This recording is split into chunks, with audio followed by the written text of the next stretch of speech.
right, everybody, thank you, and welcome back to another edition of the Breeding and Genetics Show.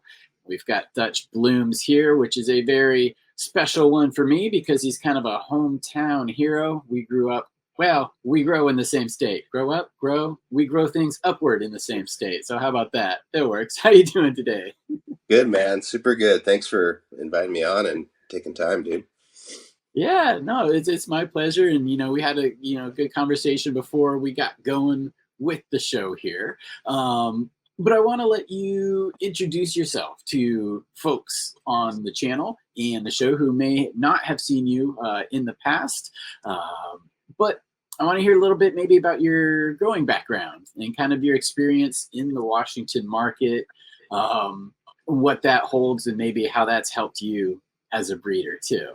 So, Yeah, that's a big one. I mean, I got into growing cannabis and really consuming as a patient. Other than recreationally, the kind of music, playing music and going snowboarding, et cetera thing. Beyond that, I was hit by a car in 2008. And prior to that, I was a rock climbing mountaineering instructor and very active physically. And when I got hit by the car, it was significant, and it stopped me from doing those things. And I had just started to grow cannabis. And it also, if you can remember back to 2008, that's when we had this financial issue. And I was in Portland, mm-hmm. Oregon, and there was no jobs. And really, cannabis was the only way for health, and it quickly became money once I learned how to grow. So that's kind of how it all got started. And because I was into the mountains and into climbing, I had learned a great amount of respect for Mother Nature, for the Yeah. natural world, and also like my impact and our impact on it.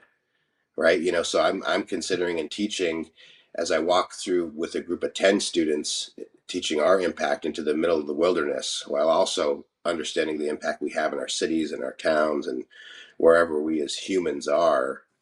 Right. And so when I started to grow cannabis, that was already like something that I was wanting to do. And so when I remember going to the grocery store and saying, how do I do this organically? Those are my first questions. And so it kind of set the stage to get me to where I am, 15, 20 years later or whatever. um, Did they look at you a little bit funny when you said you wanted to grow organically back then? no, at Okay. this point there was already bottled organic nutrients, there was high-end stuff, there was BioBiz, Roots Organics was Okay. crushing. Like, they were like, well, do you want to go low end, medium, or high? That was his question. And I was like, and he goes, he's like, I'm just going to break it down: the more you spend, the more you get. And I'm like, okay, I got that. I heard you there. Um, what's the best of the best organic? He goes, you want my personal recipe? It's going to cost you. I'm like, yeah. And he wasn't charging me for the recipe. He just meant that like it was a lot of inputs that I would have to pay for. Right. Um, and he printed me out a thing, and I went with that. And within 12 months, I was producing high grade, getting $4,000 a pound. Back in the Wow. day, like, Yeah. it changed my life. Like, I'd never seen $4,000 at once. At that point in my life, No, I know that so feeling too.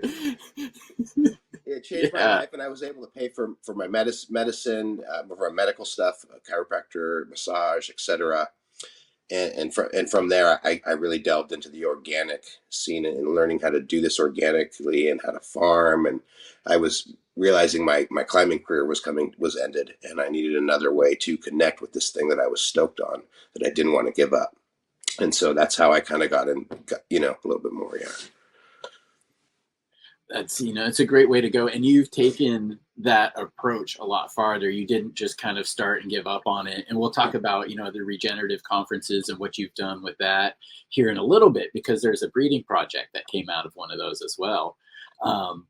But I kind of do want to ask too is, one thing I try to stress with new growers or people who are pheno hunting, that growing the plant correctly or sometimes organically is going to give you the best expression. And can you maybe speak to the importance of how important it is to get a good grow to find the right expression out of something? Because There's a few cultivars out there that if you don't grow it right, you'll think you didn't get past the right cut.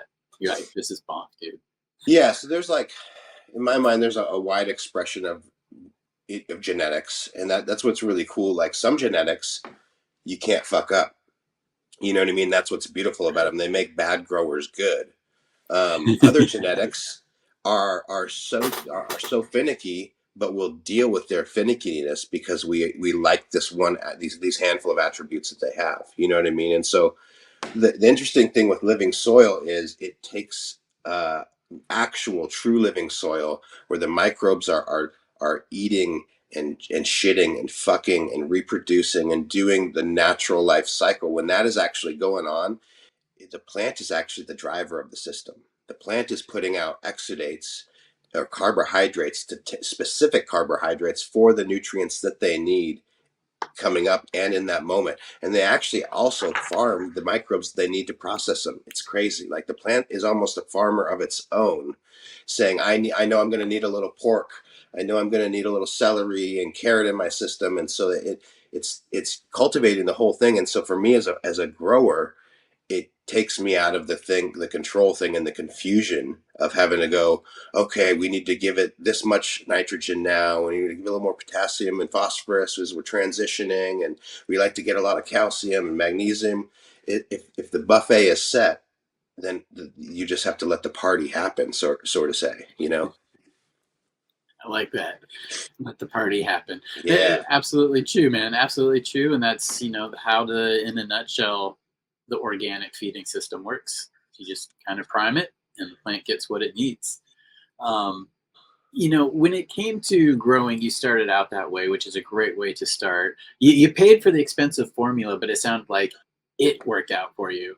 But when it comes to formulas and processes and procedures, when it comes to breeding and crossing, was your first cross? Do you remember what the first one was, and was it an intentional cross or was it like an accidental cross? How did you kind of get to the stage of like, I want to do this now, because you just started growing and then you kind of fell into this, correct? Yeah, yeah. Well, it was also chasing that dollar, to be honest. And within this, that's what I kind of explained my background. But chasing the dollar too is pretty real. Like organic weed tastes better. That is fairly undisputed.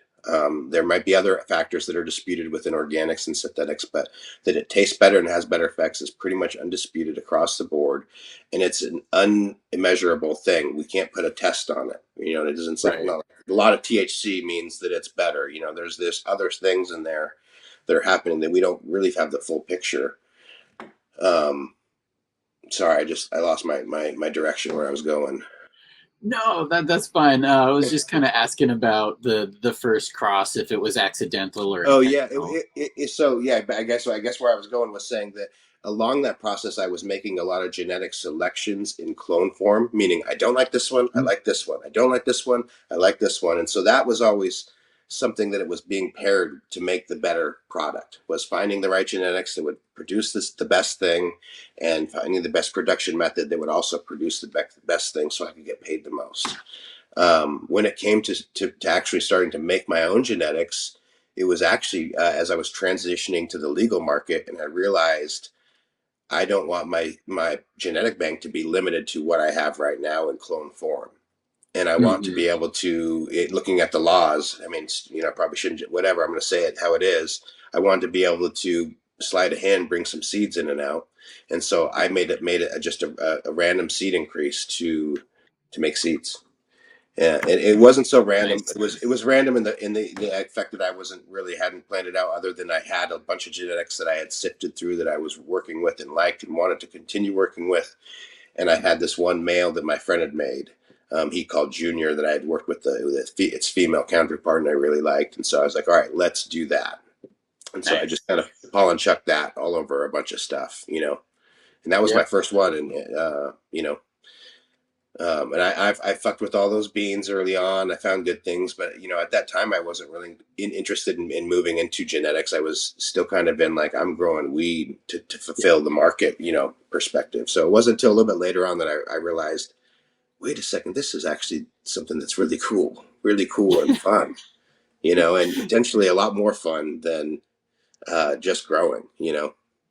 Yeah, it is, and that's it's cool to hear because that's how I kind of got started down the road as well. It was self-preservation. It was in the medical system of Washington, and I knew it may end, or I didn't know where I was going to have another chance to get more clones or seeds. So I was like, okay, well, I got some packs, some good packs. I've got some males. Let's just self-preserve, and then it was just selecting from there, and it took a while before it caught on in my head, kind of like you. And then the full circle there is talking about it as cash. My one of my finals for the greenhouse course at WSU was talking about how a seeded plant is worth more than a unseeded plant, and it holds true, man. Like if you build the right genetics, seeded plant's worth more than a non-seeded plant. So a lot of people go that way, but a lot of people also are looking for the right medicine, like you were, like I am. That's why I do it, and for the right thing for my body, because when I find it, I know it's going to work for other people too. So that helps. 100%. Yeah. I didn't have anybody to kind of mentor me or places to learn when I first, was doing those seed increases. Like I didn't, breeding as a concept wasn't there. It was just making more seeds. Did you have anybody that you could kind of look up to or learn from? Anybody that guided you? No, Not originally. self-learned that. I mean, the first the first run sounds very similar to what you were doing. It was a preservation deal, and then when I realized that it could be an economic deal it wasn't until when I went down to California and put on the Regen conference, and we did a seed swap, and I met a bunch of, or we did a breeders panel, and I was like, breeders panel, like, but and I'll actually take a step back. I guess my real introduction to this would have been when Kevin Jodrey put on the Wonderland series, the Breeder series, Meet the Breeder series, Yep. out of his nursery in California, and I watched all those videos a ton of times, and I was like, holy shit! There's people doing what they do with vegetables with cannabis. They're breeding regional specific. They're breeding uh, trait specific for these different things, and I just, with the fact that I could see it, just like, I don't know why I hadn't realized that before. It was a late awareness, and I was like, wow. And where we live, it's obviously really wet and hard to pull outdoor full term, if not nearly impossible. And so I realized like there was folks that were breeding mold and mildew resistant cultivars. It's like, holy shit, and so and then when I got to know those folks, I realized that there was an economic advantage, in the time. I think that's kind of dwindled down a little bit, due to just like the ups and downs in our system. But that coupled with some failures, some big outdoor failures that hurt a lot, was the motivation to get after, like, okay, well, if I just start now, because if I just start breeding now and start working and looking at bigger populations, eventually I'll have something, like, because when you first think about it, someone says, well, it's going to take you 3, 5, 10 years, you're like, well, who's got the patience for that? But if you just Yeah. start, then all of a sudden Mm-hmm. that time passes, and you've been working on something, and you get somewhere, and wow, Yeah. wow. Yeah. I'm working towards that moment, man. I can't wait. That's one of the frustrating things is I get asked frequently, where can I buy your gear? Well, It looks like the I'm pretty testing's much, doing well. yeah, thank you. Thank you. The testing has gone well. Like it went well for me here, but again, getting it into 50 different hands, I don't have the ability to run 500 plants here. But Right. through these people, I do. And so that's to me is important. But that also, I was looking, it's funny, I was looking at my bottle yesterday and I write the date on it. When I reversed that plant, it was February of last year. So it'll be over a year from the time I started the project to the time it gets to people. And that's why I've had like one thing a year, maybe Right. two next year, guys, maybe two. We'll see. But it is a process. So like you were saying there. We might need to pause for a second. I Cool. gotta, my battery's dying. When I looked at, All right. So quick background change here. Batteries are charged. But I want to pick up where we were leaving off because you kind of have had the benefit of looking at plants or playing with plants outdoors or in a greenhouse and also indoors, are there are there any like different considerations someone trying to select or breed for one or the other should take into account? Yeah, there's a lot. Um, the real big one up front is that not all outdoor plants will perform well indoors, and often, or a portion of the time, some of those outdoor selected varieties will hermaphrodite indoors because they're not used to some of the stresses that happen in an indoor situation. And then also, likewise, you could have plants that you bred or selected indoors that don't do as well outdoors because you have such optimal climates, that they're just not, they don't have to be stressed. And if they're stressed just a little bit, they freak the fuck out and don't perform. Um, that also can transcend into um, light light style HPS, like some varieties. Right. This is not a really widespread thing, but it is true that some varieties just only perform under HPS, and some perform better under LED. Some perform better in living soil. There's some that perform better in synthetics. That's real. Like you Yeah. have to. There's a strain ATF that I've been working with since the very beginning, and it performs well in synthetics. The motherfucker. I have tried for years and years and years, and it just doesn't do as good as it does in synthetics. My buddy Rob owns it Wow. and grows it, and it's just like, God, you sucker. That's wild.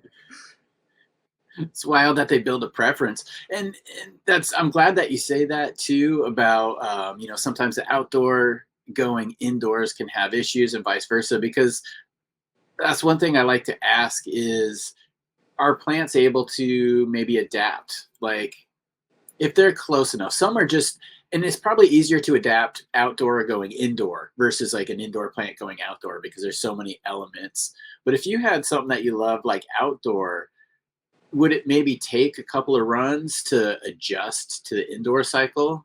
It's definitely worth trying, and it's not so to say that all outdoor bred plants don't work indoor, or all. It's just that can happen.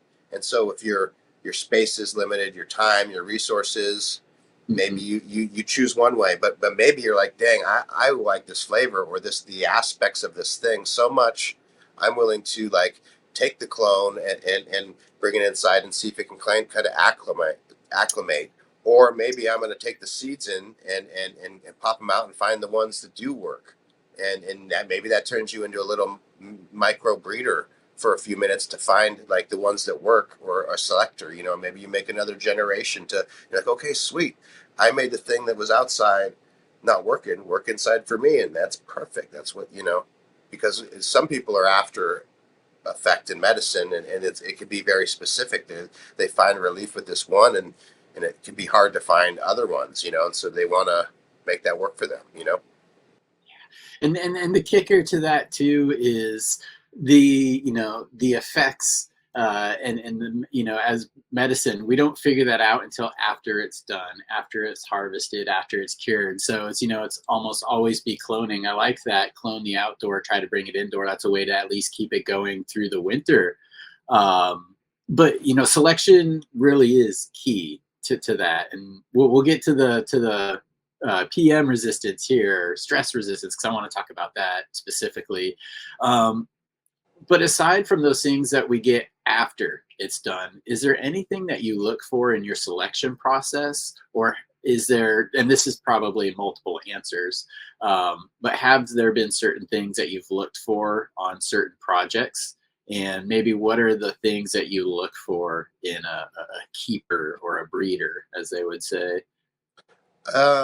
Well, like effect. So obviously effect, which is you're going to measure that down the road. That's got to be huge because I'm a patient, but you can't measure that on the plant. Other than you can kind of use your nose, like, and effect is part of that is nose. Yeah. Um, there's a lot to be said there. Like as I say that, I'm like, oh, there's a whole thing to unpack into flavor, and some flavors are maybe less potent, some flavors are maybe more potent, Oh, but wow. you can actually just, your body knows what it needs. And for Mm, whatever reason that you're attracted to that, I mean, this is kind of stepping a little outside into bro science or whatever. I think that your body is attracted to what it kind of needs a little bit. And yeah, you could follow your nose. Like maybe you're really attracted to this type of flavor, and maybe some other person is attracted to like a totally opposite end of the spectrum. And then, but by the end of the day, you really do have to test the thing. And that's what it mhm, comes down to, because you can lose potency and lose effect in flavors if you're just looking by flavors and just judging by flavors, which is right. is why cannabis is not, one of the reasons I think the cannabis is not in mainstream agriculture and mainstream medicine is because it's so hard to lock down. And if you can imagine trying to do that um, 20 years ago, 50 years ago, without the genetic tools that we have now. Now we have gene mapping and all this stuff so they can really make some advancements. But before, it was all doing raw sense work, like what I do, observations, physical traits.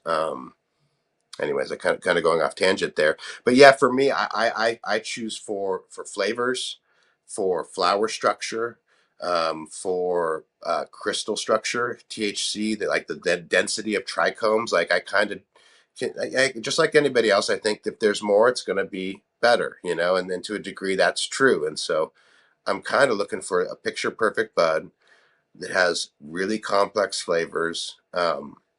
In my experience, I do enjoy like one-dimensional flavors, but I think that the more complex they are, the more potent they become.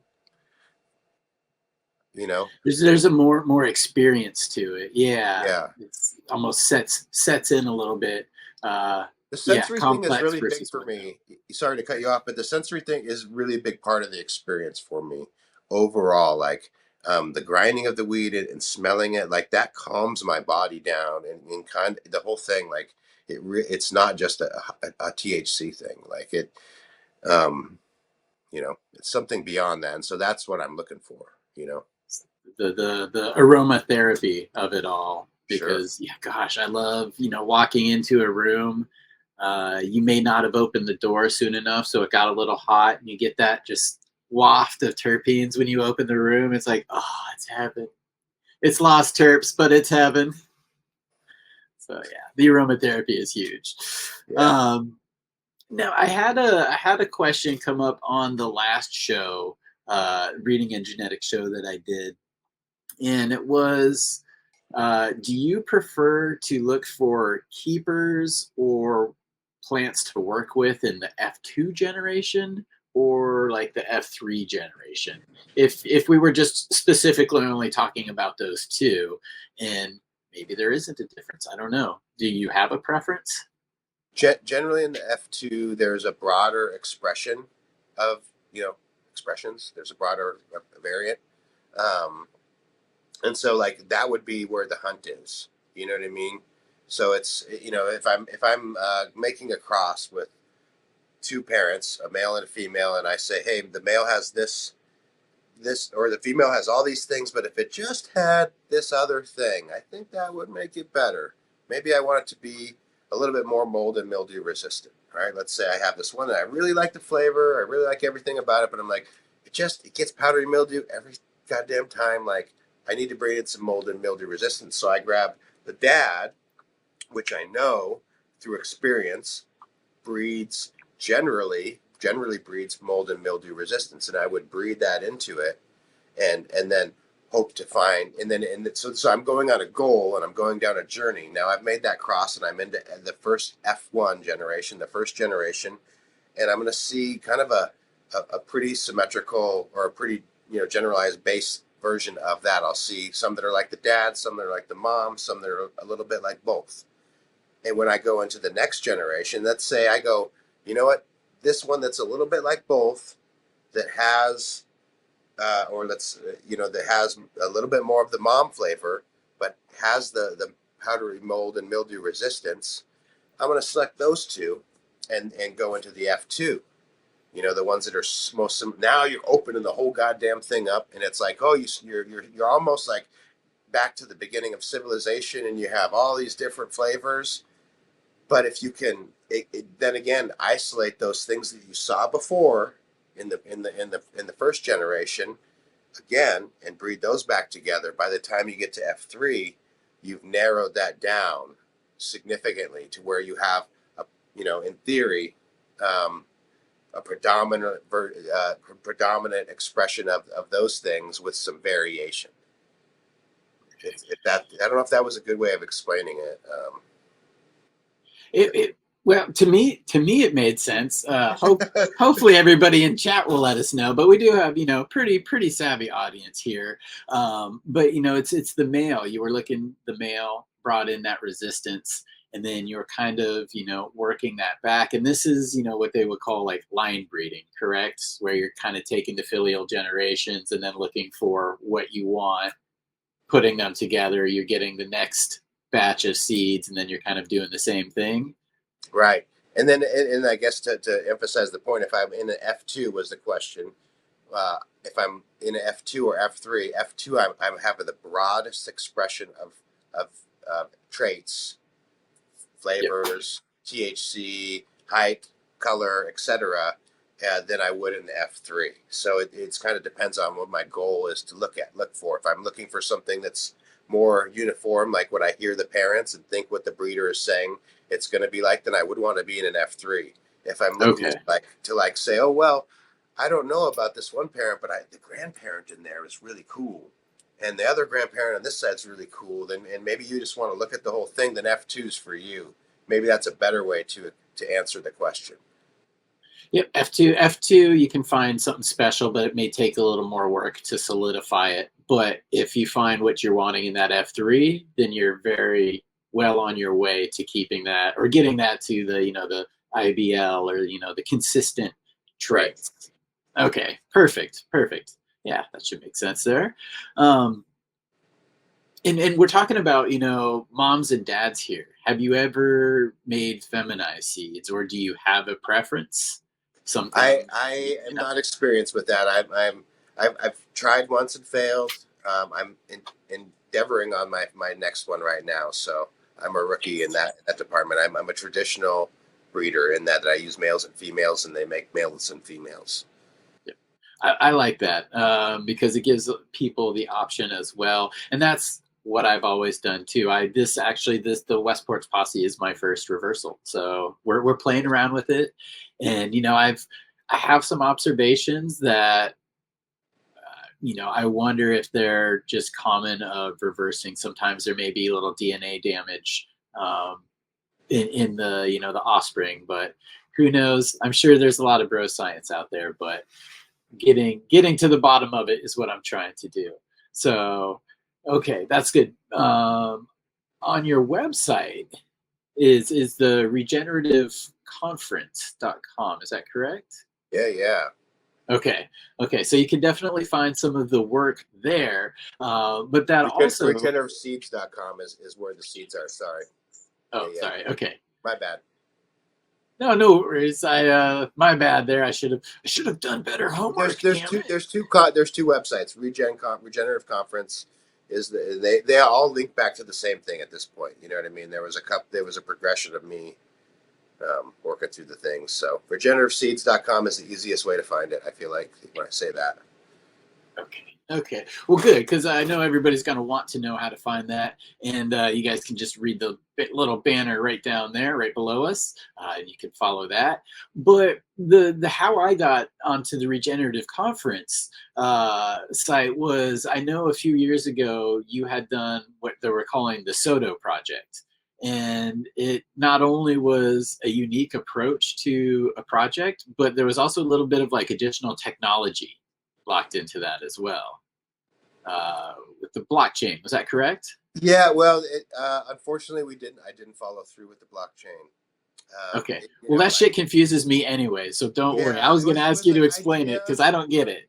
It was an idea that I was getting excited about as we were learning about the things that were coming down with the NFTs, and I think that the whole world in general kind of got stupid excited about it and was saying that we're all going that way, and so I wanted to incorporate that into with the cannabis seeds, and I as I was learning about it, I was putting the horse before the bit, so to say, and realized it was going to be a very expensive endeavor to Okay. like an old school website, like 20-30 grand to make an NFT of these seeds. And I was like, oh, dude, that's not feasible. That's No. Rather so buy a house. yeah. So what it was, to explain it a little bit better, is I put on these conferences to teach folks how to grow regeneratively. And as we were coming into the fourth season, I hit up my buddy Kevin Jodry, and I was like, I want to incorporate this NFT concept, and I want to get a pack of seeds out to everybody and see if we can kind of like do a team breeding project. And he's like, oh, I got the pack of seeds, and he had already sent them to me. He's like, the ones I just sent you last spring, pop those. Those are the ones. And it was a root beer mom, the clone, which had issues with hermaphroditing indoors, like we were talking about earlier. You would outdoors, it was solid as heck. You bring it indoors, and it would hermy. And so Freeborn Selections, Mean Gene from Mendocino, has been working to work those portraits out of the project. And so this was one of the early projects that kind of just fell by the wayside for whatever reason, and it was the root beer cross Chem Dog Special Reserve. The same thing that made the Black Lime Reserve, the same pollination. And Kevin sent me some of those beans, and I opened them up and ran them outdoors in a shitty year. Like we were here in Washington, we were talking about our wet years, and sure as shit, I lost a bunch of weed to bud rot, and a couple of these root beer Chem Dog Special Reserves made it through. And so I have 5 or 6 left to choose, and one smelled like a little bit like cream soda, and the other one was like chem, just fucking gas and chem dog, like.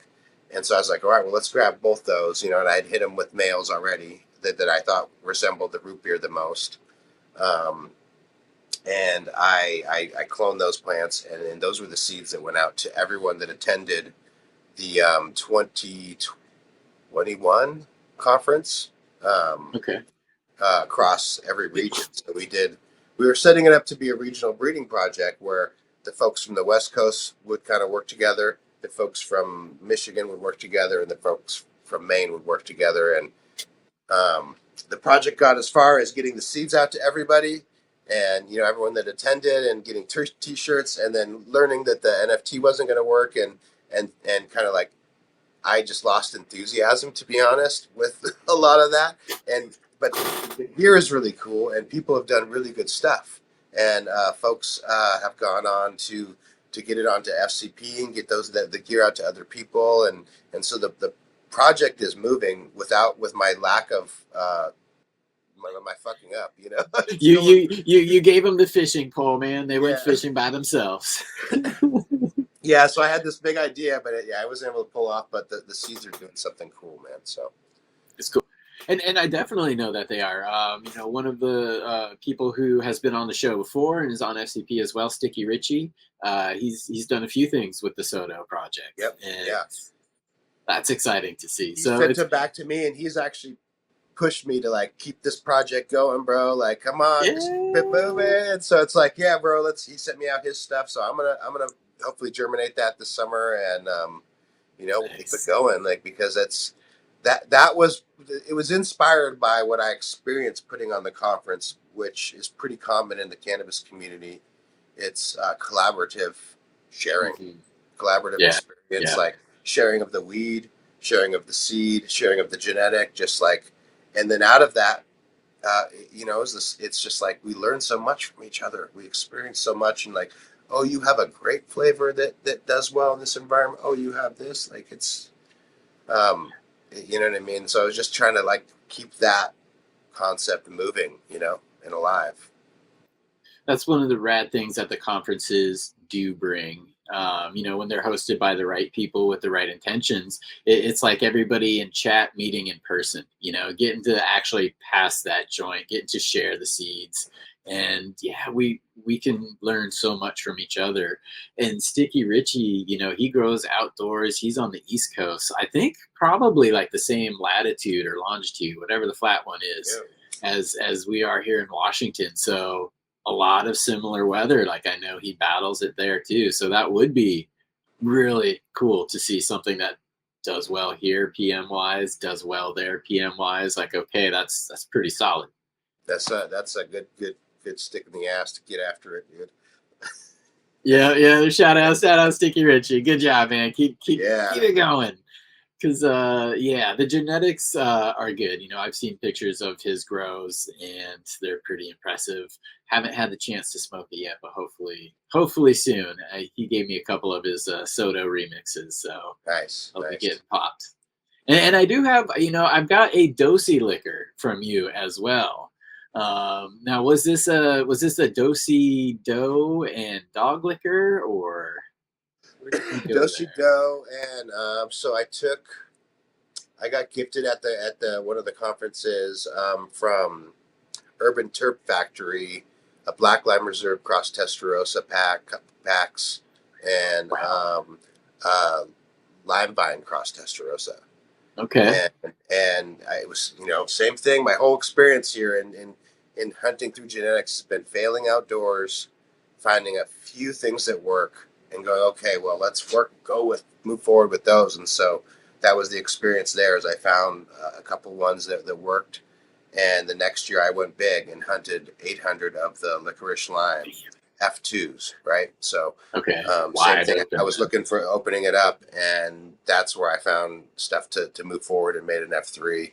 And then I named that uh, licorice lime is what I named because of the flavor. It was like, man, this is like lime vine. I was thinking of lime vine and red vines, the licorice, and Mhm. at the theater. Mhm. And it was tasting just so much like that with a little bit of lime. I'm just like, oh, licorice lime. And so then I hit that and crossed that onto one of the males onto the Dosey dough, and that turned out really well because the licorice lime had that sweet candy flavor that everyone is so hot on now with the Skittles and all that stuff. Yeah. But the Dosey dough really brought in the potency, and it helped the extract quality come up. So That'll be a good one. I'm excited to try that. And that one came to me from Dave's Not Here. So shout out to Dave's Not Here for that. Probably was in an auction somewhere at one point. He bro, likes to pick things auction, up. so much stuff. Like, what a generous individual. Shout out to Dave. Yeah, big update. And you were kind of starting to go down the road here. You started to talk about how you came across like the PM resistance. You know, a lot of discoveries like this is the first time it happens is an accident. And like you're like, well, everything died, but the five over there. So I'm going to take those five. Now, from that point forward, how was it, or what was the process like of working that into something that just more reliably expressed that? And did you notice an increased resistance with each generation, or were there just some like super studs out of them, and then there were still the PMs ones It in the was offspring? I wouldn't say that, like, so as I've gone through it, I've collected a bank of more varieties that do that. So some Okay, varieties will just like pass that on, the cherry nice. pie, cherry west stuff, um, passes that on really well. And other things you'll see, like, oh, okay, if when you run the offspring, some of them do, some of them don't. And so it's like, all right, well, we're going to select obviously towards the ones that do, and just keep going towards that. And if the whole population starts to lean towards that, or you can just see like, hey, this population will start to put this on here, then you can kind of, that's at least been my game, is then somewhat reliably say, okay, I've seen this before, we can probably see this again, and then I'll send it out to the testers or sell it cheap as untested, and letting people know, like, here's where we're at, here's the work that's been done to get to here, and Yeah. it's not all guaranteed, but we're really feeling good about it. you know Yeah. Yep. You know, that's something people need to consider is nothing can ever be like fully truly guaranteed, even if we ran 10,000 a piece. That 10,001 may be weird. But there definitely is due diligence, and I'm glad that you're doing that. Glad that you're taking that, because that's, you know, behind next to having intention with your crosses, testing them is the next important thing. So When there's a lot of like falling on your face that doesn't get yeah. advertised, because Yeah. that's not fun for Instagram or reality. Like, you don't sell things like talking about the failures. You sell things saying, "Oh, I have mold and mildew resistant." Well, how did you get there? I failed a lot. you know, to find the ones that would work. And, Yeah. All intentional, all intentional. But right. and that goes to, with the testing with certain strains sometimes, like I've had a couple that I've grown them out myself and they were sevens, maybe eights. But unless you're like a person like in need or a patient or low income, I'm not like they're just kind of sitting here, Right. they go into the planters or the forest or the woods or whatever. But there are some times where you spend a lot of time and effort on something you're like, I just don't necessarily want to put my name on it. I'm still stoked about it. Like it's good, especially if you don't have anything. But yeah, so that's not always documented and highlighted either. Yeah. And just, at end of the day, that like they're not, I don't know, at least where I want to put out the best of the best, Yeah, because yeah. I want everyone to be like fucking stoked, like whatever the skill level, if you're an expert grower or just coming in, like in my mind the genetics should cover a third of the game at least, if not more. If you fuck up a little bit, the genetics should be able to pull you through, and you should still have some good weed. If you do really good, then now you got some bammer weed, you know what I mean? Like, you're not like some genetics out there, that can be really good when they're Bammer. They may not. They're just like might be worthless if they're not Bammer, and that's not fun for anyone to have to learn that as a beginner, because then you get discouraged and don't come back. Mm. You know, Yeah. potentially. Not everyone's like that, but it's yeah. People do things that feel good generally. Exactly. Yeah. You're like, yeah, why did I waste my time? I'm gonna go to the store. No, grow something good Right. and tasty. They'll be back and want to do it again. And that's the point. Get more plants grown. So I want to maybe kind of shift that into what you have, available right now that people would be able to pick up, and maybe a suggestion for an outdoor grower who's, foaming at the mouth, waiting to get their starts going for the season. And then maybe something you have for like an indoor grower or a tent person. Like me, I'm a tent person. Yeah. That sounded so bad. No, no, that's good. And like kind of for me, I've tried to make sure that everything I have works indoor, works in controlled environments. I use the outdoors as my realm, and I can confidently say that it works outdoors because I've seen it. But I also realize that most indoor experiences are generally pretty humid, and it takes a lot of finances and mechanical power sometimes to like keep them dry, and Hmm. that's why people are often failing with PM and mildew is because it's just hard to grow weed indoors, as well as it's hard to grow weed outdoors. Pick uh, your poison. yeah, yeah.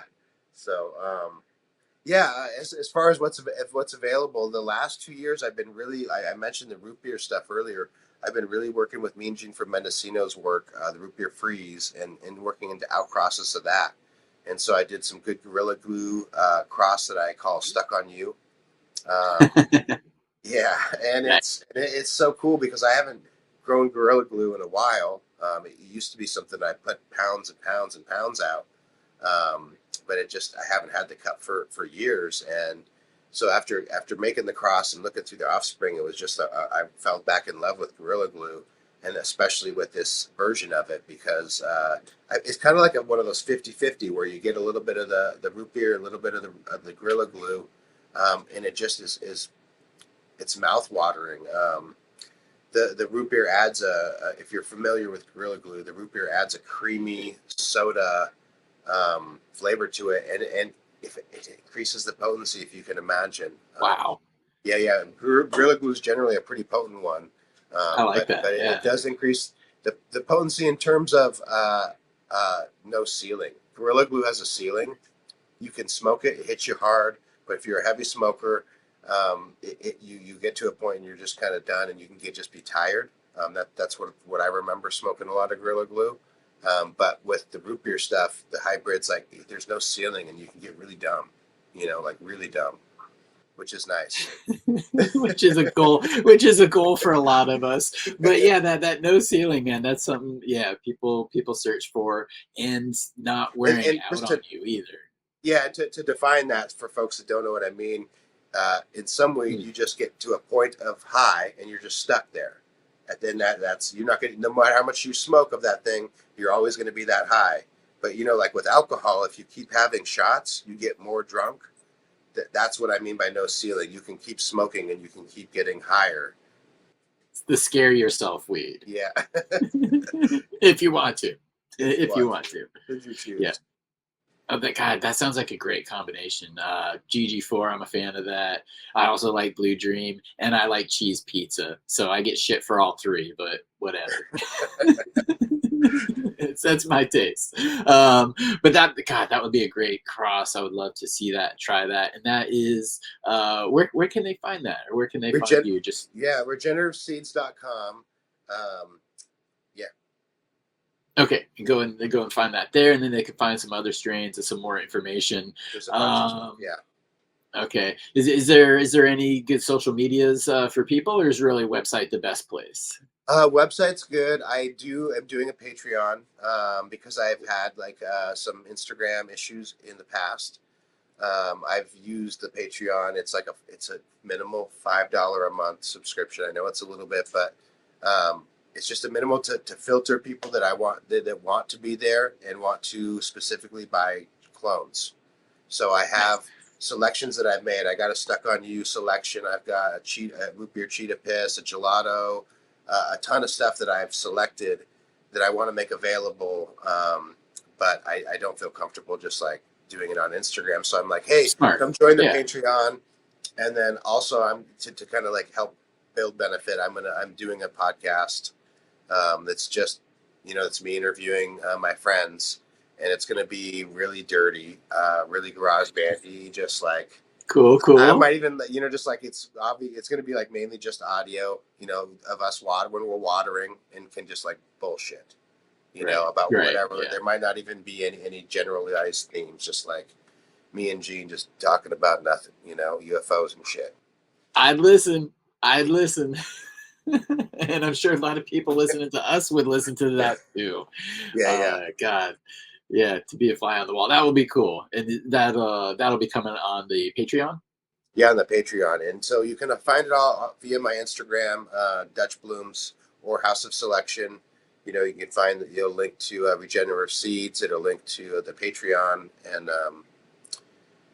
I really am so appreciative of everyone buying seeds and being supportive, and if you're new to growing or newer and are interested in popping seeds, I'm totally open to helping, and I'm not just trying to make a sale and walk away. I'll fucking DM you and stuff, and That's cool, man. And that's, one thing I didn't think of until now, but yeah, you're a highly accessible person, and you're happy to talk about them. You're happy to answer a lot of questions, and, even give things a look. So that is a huge factor that not everybody gets, because there's really no better eyes and brain than the person who has seen this thing 100 times.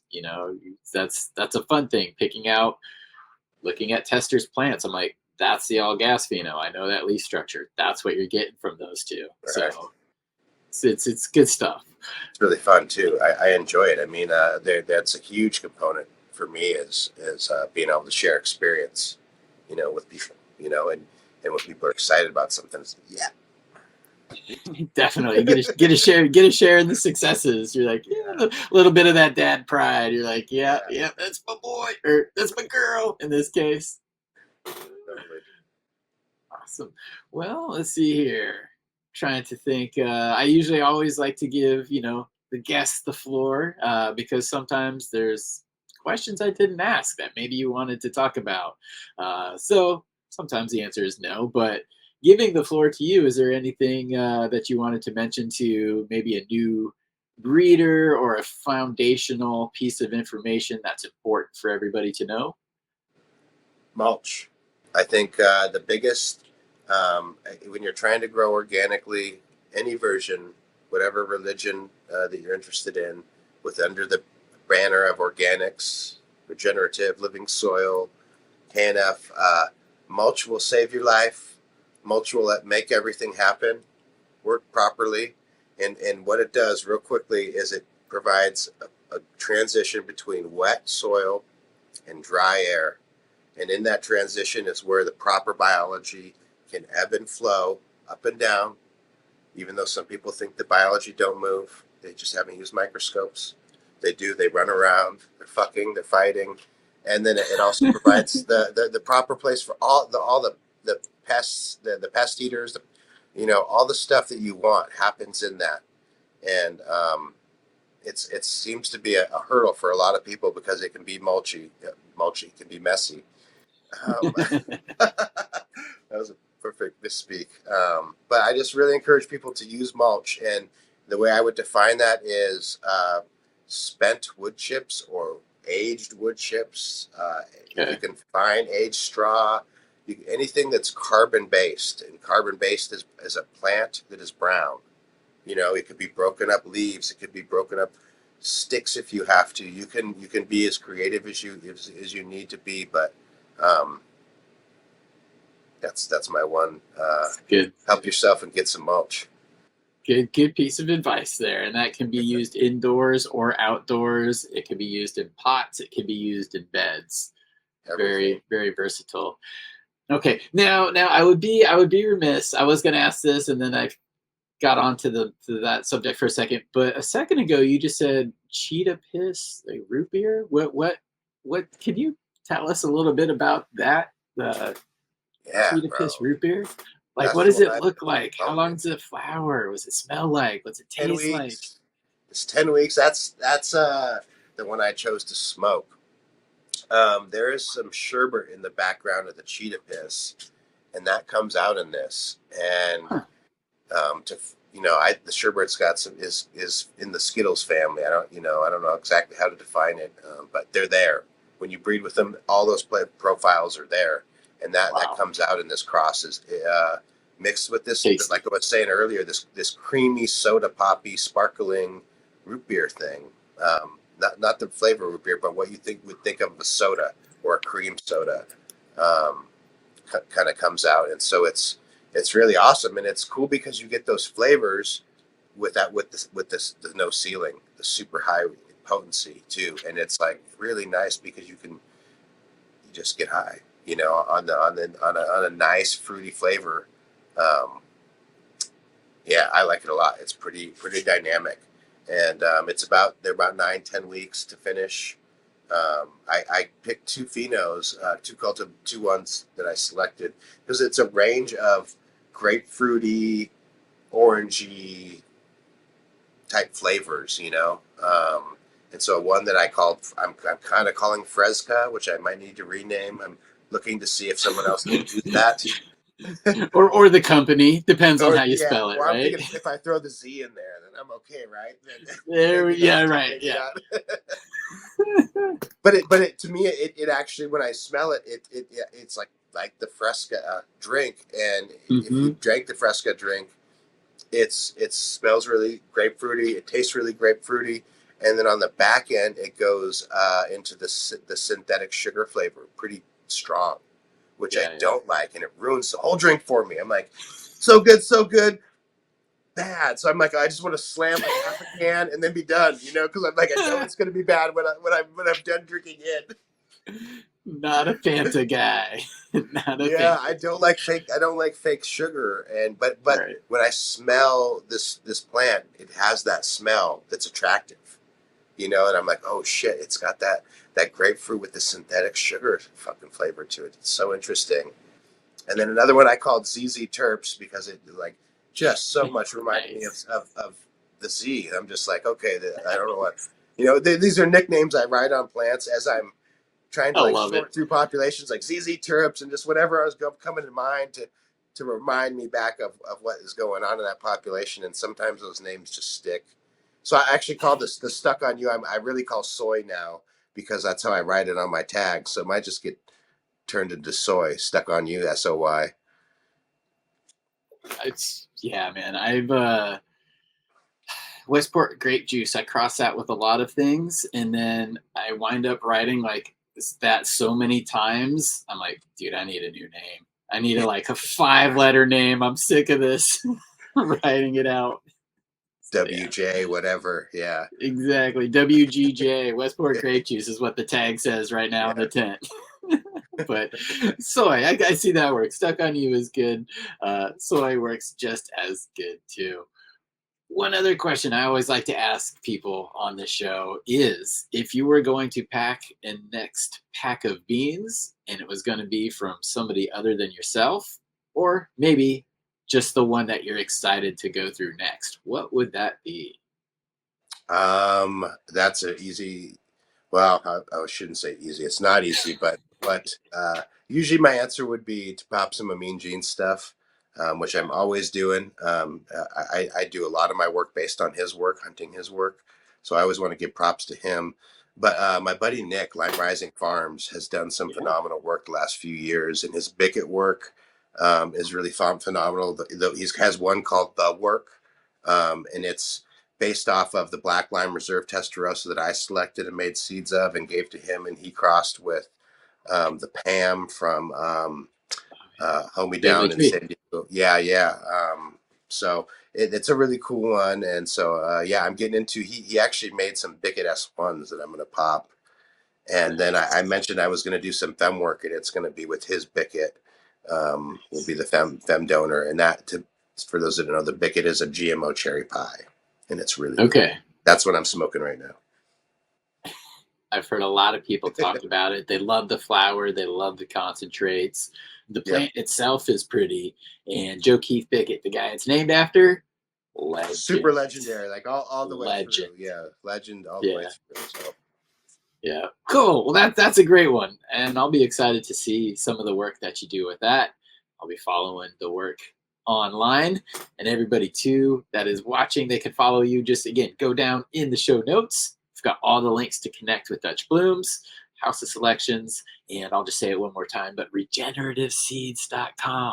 That's the website to check out because I can't put that one in the show notes. But yeah, this has been a great time, dude. Thank you for making the time and for sharing with me and for everybody who's going to be watching this. I appreciate yeah, it.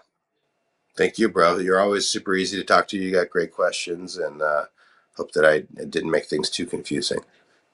No, you're an ace. You're an ace. All right, everybody, let us know in chat uh, if you loved the show. So thank you guys for tuning in, and we will catch you on the next one. Party on! Peace. Uh,